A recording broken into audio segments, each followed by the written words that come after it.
following the Senate runoff races that are happening in Georgia in just a matter of weeks. There was a dignitary there stumping on behalf of the GOP candidates. Isn't that right, Robert? Right. And once again, it was Vice President Mike Pence who made his way down to the Peach State in order to stump on behalf of Kelly Loeffler and David Perdue, both Republican incumbent senators who are locked in this runoff. And the stakes could not be higher in this race, which is why we saw the vice president here again.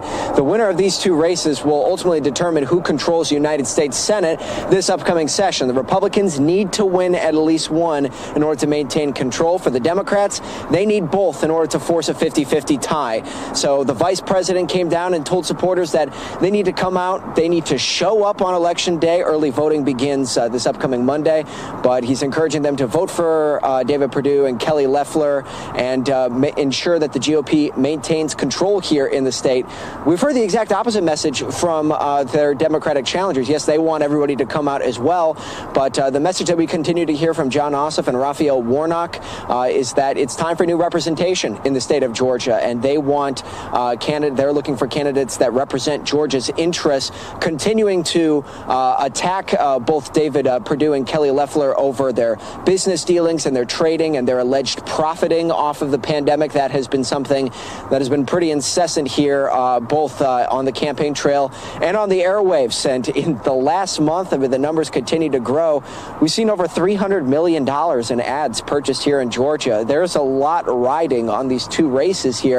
You can see it in the dollar amount. You can see it in the amount of attention that is being paid to the state, with the president coming to town last week, now the vice president here once again today. And then next Tuesday, Joe Biden, the president-elect, will be in Atlanta to stump on behalf of Jon Ossoff and Raphael Warnock. So once again, you just can't emphasize enough the stakes of these races. And Robert, just to kind of get the voter angle, what are voters telling you, especially in light of the 2020 presidential election there in the state, with, absentee ballots and getting ballots by mail? Are people confident still in that process in the state of Georgia? The vice president mentioned that just today. And isn't that correct that the absentee ballot deadline just passed?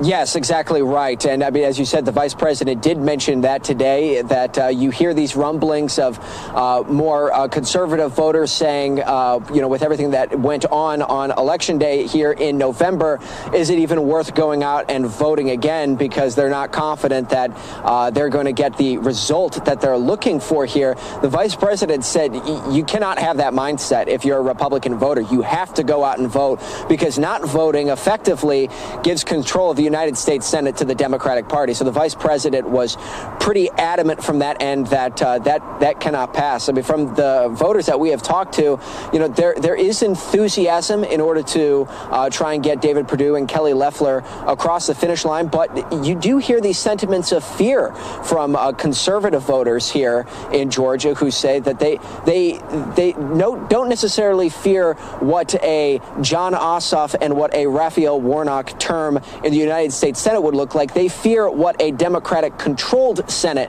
would look like. And you hear it through the speeches, you hear it through the advertisements, concerns over what Democrat control would look like, whether that's getting rid of the filibuster, whether that's packing the Supreme Court, whether that's offering up statehood to the District of Columbia or Puerto Rico. These are all issues that we hear conservative voters very worried about, which to an extent is driving many of them, those that we spoke with anyways, to the polls. And Robert, just in the week and weekend, what can we look forward to? Any more high-profile politicians coming down to stump on these candidates' behalf? What are you going to be looking for going into the weekend in Georgia?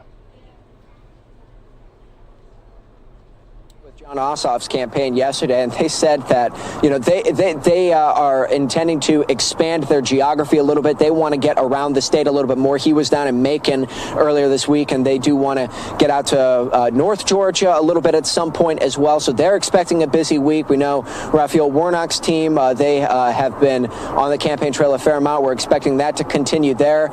So, I mean, there's less than a month to go, and we are expecting it to be the proverbial sprint to the finish line here in Georgia, and it comes down to what's at stake for both of these, for both of these sides. We had Julian Castro here earlier this week, Vice President Mike Pence here today, President-elect Joe Biden will be here next week. We don't know if there's going to be another big name coming up after that, but with the trend that we've seen here and the number of Republicans and Democrats from around the country who have decided to insert themselves into the conversation here in Georgia and stump on behalf of the candidates that are running in this election, it wouldn't put it past either campaign. All